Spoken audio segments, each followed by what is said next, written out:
안녕하십니까.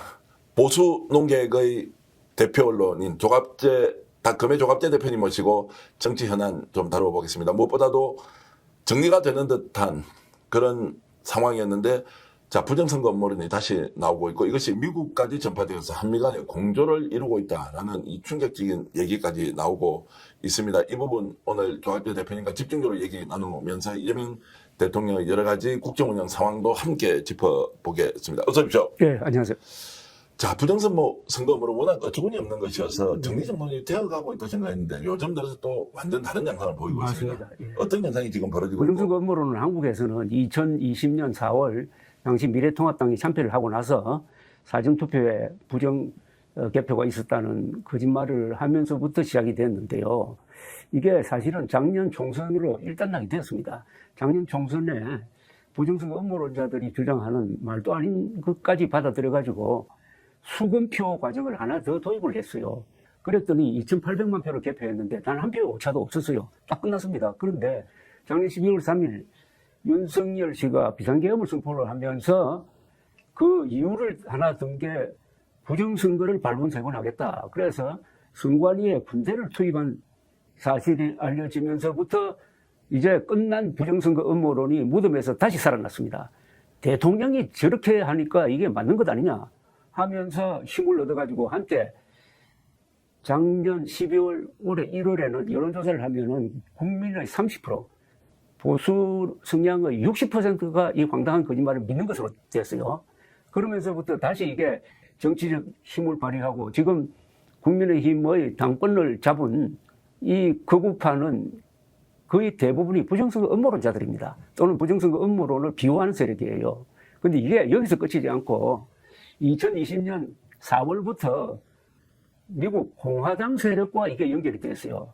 그래서 2020년 11월 대통령 선거에서 현직 대통령 트럼프가 바이든 후보에게 크게 졌어요. 그러니까 부정선거로 졌다. 그 뒤에 외국 세력이 있다라는 똑같은 틀의 부정선거 음모론이 미국에서 퍼졌습니다.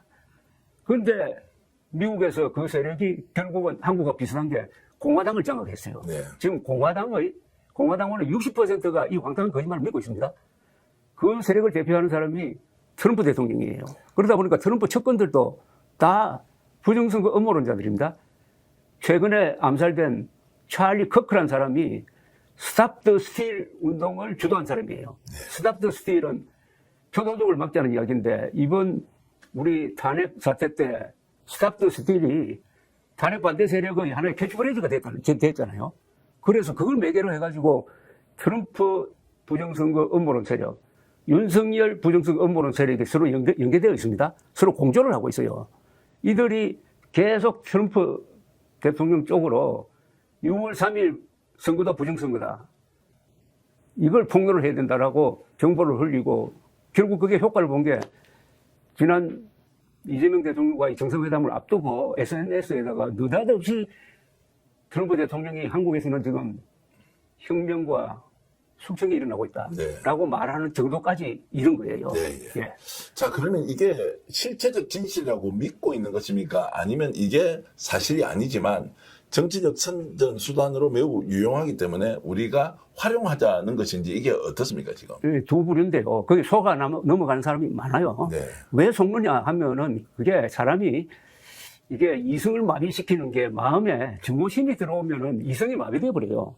이거 배운 것하고는 아무 관계가 없습니다. 부정선거 음모론 집회에 가보면은 제일 왕성하게 나오는 세력이 명문고등학교 출신이에요. 네. 거기는 현직 대통령도 있었고, 예? 그리고 황교안 같은 국무총리 출신도 있고, 예. 국정원장 출신도 있고, 국방부 장관 출신도 있고, 이건 지위고하를 막론하고 여기에 넘어갑니다. 여기 넘어가는 사람들은 머리가 나빠서 넘어가는 게 아니고 마음이 나빠서 넘어가는 거예요.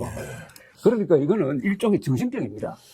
근데 이해가 되지 않지 않습니까? 이게 대한민국의 선거관리제도가 전 세계에서 가장 우수하다는 이야기를 한두 번 하는 게 아닌데, 이게 부정선거 음모론이라는 걸. 그래서 일부에서는 이게 결국 돈벌이 수단으로는 최고다. 계속 이렇게 확산시키면서 뭔가 좀 전염을 시켜놓으면 이제 완벽하게 극우의 이런 테두리 안으로 들어오기 때문에 가장 이제 효과적으로 정말로 코인팔이 하는데 도움이 된다. 뭐 이렇게 얘기하는 분들인데 이것도 일부라고 봐야 돼요. 이거 참 아주 어떻게 보면 아이러니컬한 게 2012년 대선 때 박근혜 대통령이 이기고 나서 이 김어준 씨가 부정선거 음모론을 제일 먼저 제기를 했어요. 예.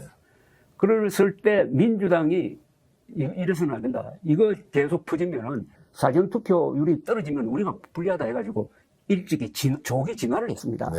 그런데 이 부정선거 음모론을 믿는 이 보수 세력은 그런 자정작용이 일어나지 않았어요. 자정작용을 해야 될 사람이 국민의힘이었거든. 국민의힘이 이게 거짓말이라는 걸 제일 먼저 알면서도 눈치 본다고 이걸 키워온 거예요. 네. 키워오다가 결국 부정선거 음모론이 윤석열을 잡아먹은 겁니다. 그리고 지금 보수 세력을 잡아먹고 분열시키고 해가지고 그래서 부정선거 음모론 가지고 돈벌이 하는 뭐 주로 유튜브인데 돈벌이 하는 사람들 부정선거 음모론이 거짓말인 줄 알면서도 거기에 동조해가지고 키운 사람들이 다 공범 집단이에요. 예. 그 세력이 국민의힘의 주류가 되어버리고 말았습니다. 예. 그래서 국민의힘이 컬트당, 극우 컬트당이 되어버린 거거든요. 근데 여기에 하나가 더 있어요. 보통 극우라고 하면은 세계 어느 나라든지 이 내셔널리스트가 많아요. 국가주의자가 많아요. 그런데 한국의 이 극우는 사대주의자입니다. 즉, 트럼프 편을 들어요. 트럼프, 최근에 이 부정선거 음모론자들, 극우들이 하는 이야기 중에서 조지아주에서 한국인들을 수백 명 끌고 간 데 대해서 놀랍게도 트럼프를 옹호하는 거예요. 트럼프가 잘했다는 거예요. 왜냐? 이런 시나리오를 씁니다. 거기 400명 중에서 한국 사람 300여 명은 그게 중국의 조종을 받는 사람들이다. 그러니까 트럼프가 안보를 위해서 잡아간 거니까 잘한 거다. 이런 논리예요. 야. 이 정도면은 이거는 부정선거 음모론자들은 사대주의자가 아니라 매국노 아닙니까? 매국노. 예, 예. 아니, 스탑 더 스틸. 예. 스탑 더 스틸이라는 구호를 많이 보셨죠? 그죠? 많이 봤습니다. 이제 제가 때마다 이렇게 이제 그 문제의 심각성을 예. 아무도 지적 안 하는 거예요. 네. 스탑 더 스틸은 우리나라 선거관리제도는 완전히 바나나 공화국 정도다. 그러니까 부정선거를 저지르는 나라다. 대한민국은 표도적 국가다라고 세계 만방에 선전하는 것이고 그걸 외신 기자들이 찍어가지고 집중적으로 날렸잖아요. 네. 그게 문제는 트럼프가 만든 것 아닙니까? 트럼프 진영에서 만든 것 아닙니까? 이번에 암살된 찰리 커크라는 사람이 스탑 더 스틸 운동을 주도한 사람이에요. 그렇다면은 이건 사대주의, 노예 근성, 내국노라고 봐도 과한 말이 아니잖아요. 그리고 국가주의도 아니고 민족주의는 더더욱 아니고 아니죠. 4대 매국주의, 매국노 집단이다. 라고 이렇게 이제 혹평을 하셨는데 이런 정도 상황이면 보수 언론이 좀 나서서 야 이거 아니야. 아닌 건 아닌 거 맞는 거 맞고 구분 좀 해줘야 하는데 조선일보까지 나서가지고 그러니까 이게 부추긴다. 제가 이야기하는 게 부정선거 음모론에 접수가 되면은 좀비가 돼버려가지고 이상한 행동을 하게 되는데 그게 바로 보수 언론입니다. 보수 언론이 앞장서가지고 2020년부터 부정선거 음모론은 절대로 믿으면 안 된다. 이거는 보수 좌우의 문제가 아니라 라고 했어야 될 텐데 부정선거 음모론 이야기만 나오면은 보수 언론이 어떤 식으로 보도했느냐. 황당한 거짓말을 하는 사람의 비중을 50%, 그것이 아니라고 반박하는 사람의 비중을 50%, 50대 50% 붙여버린 거예요. 네. 그러니까 해가 동쪽에서 뜨느냐, 해가 저쪽에서 뜨느냐로 주장하는 걸 같은 급으로 놓고 우리는 판단을 안 하겠다. 이렇게 되니까 부정선거 음모론이 더 기승을 발휘한 거고. 하나 기억나시는지 모르겠는데, 지난 탄핵 사태 때 갑자기 전한길 같은 사람이 나오니까 국민의힘 지도층이 어떻게 했습니까? 네. 저 사람은 거짓말하는 사람이니까 이렇게 오지 말라고 해야 될 텐데 그 사람은 국회로 끌어들여가지고 계몽령을 가르쳐 주어서 고맙다고 하는 사람도 있는가 하면 네. 이 영혼이 팔려버린 거예요. 근데 그것이 어떤 식으로든 본인들의 정치적 입지를 구축하는데 돌파구가 될 수 있다라고 생각은 하고 있습니까? 믿는 사람이 많으니까. 부정선거 음모론을 믿는 사람은 결속력이 강해요. 네. 그건 표가 되는 거 아닙니까? 이번에 장동혁 씨가 대표가 될 수 있었던 힘은 부정선거 음모론 도움을 결정적으로 받은 것 아닙니까? 네. 표가 되니까요. 그건 미국도 마찬가지입니다. 네. 미국도 공화당의 60%가 부정선거 음모론이라는 황당한 거짓말을 믿게 된 거예요. 네. 아니, 공화당이 어떤 정당입니까? 공화당이 네. 만들어진 과정에서 보면은 19세기에 흑인 노예제에 반대한 사람들이 모여가지고 공화당을 만들었거든요. 노예 해방 뭘 주도했던 사람이 가지고 첫 대통령이 링컨 예. 아닙니까? 예, 예. 아니 링컨을 뽑은 공화당이 예. 어떻게 트럼프와 같은 이 페류나 비슷한 거짓말쟁이를 예. 뽑습니까? 이게 부정선거 음모론이 무섭다는 겁니다. 예. 음모론이 얼마나 무서운지를 미국과 한국에서 지금 보여주고 있어요. 근데 미국은 어쨌든 주류가 되어서 정권을 잡기도 했지만 그렇죠. 한국에서 지금 소위 말하는 이렇게 선거 부정론을 들고 나오는 사람들이 오히려 더 국민들로부터 배척받고 또 한쪽으로 몰려있고 지지층들은 훨씬 더 크기가 줄어들어 있지 않습니까? 근데 그것은 미국과 대한민국이 같은 길로 갈 수가 없다는 것을 또 보여주는 것이기도 한데 어떻습니까? 부정선거 음모론은 예. 이 보수 진영의 문제예요. 예. 좌파 또는 진보 진영에서는 부정선거 음모론이 없어요. 거기는 또 다른 문제, 또 다른 그 어떤 계급 투쟁론이라든지 이 좌경 사상이 거기 있는 거고 이 두 사상이 문제인데 해방 이후에 한국에 들어온 문제적 그 사고 중에서 하나는 계급 투쟁론 그리고 하나는 부정선거 음모론인데 그 피해가 각각 진영에 이렇게 국한돼 있어요. 그래서 이 부정선거 음모론은 한국의 좌파 진영을 타격하는 게 아니고 한국의 보수 진영을 타격을 하고 있습니다. 네. 보수를 분열시키고 있습니다. 그러니까 어떤 점에서는 민주당 세력은 이 문제에 대해서 속으로 웃으면서 뭐 표정 관리하고 있는 표정 관리하고 있는 것이고 그것과 연계되어 있는지 모르겠는데 이번 특검 있잖아요. 예. 내란 특검이 부정선거 음모론을 수사를 안 해요. 이거 수사해야 되거든요. 예. 계엄 이후의 반이 부정선거 음모 아닙니까? 그럼 이걸 주장한 사람들은 거의 고의성이 있다든지 그다음에 그걸 가지고 돈벌이를 했다든지 하면은 이것은 형사 처벌을 해야 됩니다. 그런데 안 하고 있잖아요. 자, 이런 문제가 이제 결국 보수 진영이 정치 세력으로서 국민들에게 선택받기 어려운 일종의 완전히 이제 외딴 길로 지금 가고 있다고 우리가 평가할 수 있는 것이죠. 부정선거 음모론을 정리하지 못하면은 한국의 보수는 재디 불가능입니다. 재기 불가능이다. 집권 절대 못합니다. 지금 현재 느낌은 어떻습니까? 이게 재기 가능한 정도로 내부에서 자정이 좀 일어날 가능성이 있습니까? 어떻습니까? 지금 현재로는 보수 세력 안에서만 들여다보면은 아주 어려워요. 왜냐하면 국민의힘이 부정선거 음모론자들이 당권을 잡았거든요. 예. 거기에 반대하는 사람이 한동훈 세력이라고. 한동훈 세력이 또 배신자 프레임에 엮여가지고 지금 힘을 잃고 있잖아요. 예. 그 다음에 개혁신당이 부정선거에 대해서 가장 열심히 싸웠던 사람들이지.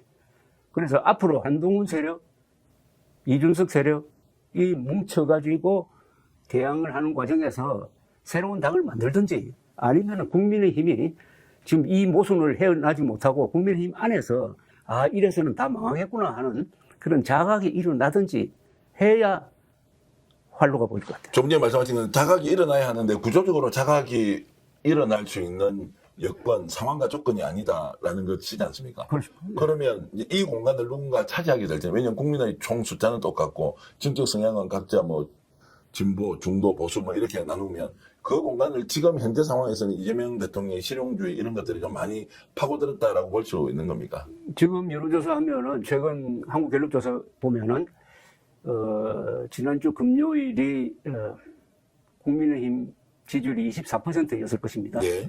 근데 보수의 딱 절반만 국민의힘 지지더라고. 그 나머지 50%는 어디로 갔느냐 하면 그 중에 한 20%가 민주당 지지로 돌아버렸어요. 네. 그다음 나머지 30%는 뭐 지지 정당 없다든지 뭐 또는 개혁신당 지지 이렇게 돼 있다고요. 예, 예. 그러니까 보수가 정확하게 양분되어 버렸습니다. 네. 이거는 부정선거 음모론 때문입니다. 예. 그러면 이제 소수정당으로 전락할 수밖에 없는 상황에서 민주당이 예를 들어서 포션을 비율을 그러면 뭐 70%, 뭐 60%, 70% 이렇게 가져갈 수가 없지 않습니까? 여기에서 정계 개편이 촉발될 수 있는 가능성이 가능성이 있죠. 있는 것이죠. 그렇죠. 그러니까 제대로 된 보수 정당이 만들어지면은 그 이탈한 50%는 먹게 되겠죠. 예. 예. 그러면은 국민의힘은 지금 뭐 실제로 당 다섯만 하더라도 뭐 수천을 건다 이런 이야기가 있어서 그 돈 때문에라도 당은 분열 못한다고 하는데 보수 정당을 새롭게 만들어서 주도할 만한 세력은 있어 보입니까? 이준석 대표도 좀 약해 보이고 한동훈도 현실적 한계가 그러나 현실적으로는 예. 이 정치라는 게 비스마르크의 말을 빌리면은 가능성의 예술이라고 그러는 거거든요. 가능한 범위 안에서 대책을 마련해야 되는데 그렇다면은 12.3 비상계엄에 반대하고 부정선거 음모론에 반대했던 사람들이 뭉치는 게 그 정답이죠. 그 뭉치는데 가장 중요한 역할을 할 사람은 한동훈, 이준석 두 사람이에요. 예, 예. 두 사람. 그러나 얼마나 따라오느냐. 근데 그런 명분에 비해서 실제적으로 그쪽으로 사람이 아직은 모이지는 않아요. 국민의힘이 워낙 오랫동안 전통 있는 정당이니까. 그러나 이게 선거를 앞두고, 근데 지방선거, 또 그다음에 총선을 앞두고는 그런 재구성이 불가피할 거다. 이렇게 저는 봅니다. 그러면 결국 이제 지방선거 때는 이걸 가지고 견주어서 할 수 있는지 없는지 가능성에 대한 이제 판단이 시험되어 오를 것이고 그렇죠. 실제 이제 총선 정도 가야 이게 이제 어떤 식으로 좀 그렇죠. 재편될 가능성이 맞습니다. 있다라고 이제 볼 수밖에 없는 것이죠. 그렇죠. 총선은 아직도 멀었고 하니까. 자, 그러면 앞으로 이제 1년 뒤에 지방선거, 3년 뒤에 총선이라면 이재명 대통령 민주당 집권 여당이 거의 독주하는 체제로 갈 수밖에 없다라고 우리가 단정을 할 수도 있겠는데요. 대통령과 민주당이 큰 실수를 하지 않으면. 예. 근데 요사이 큰 실수를 해가지고 오히려 이 보수 진영을 단결시키는 면이 있어요. 예.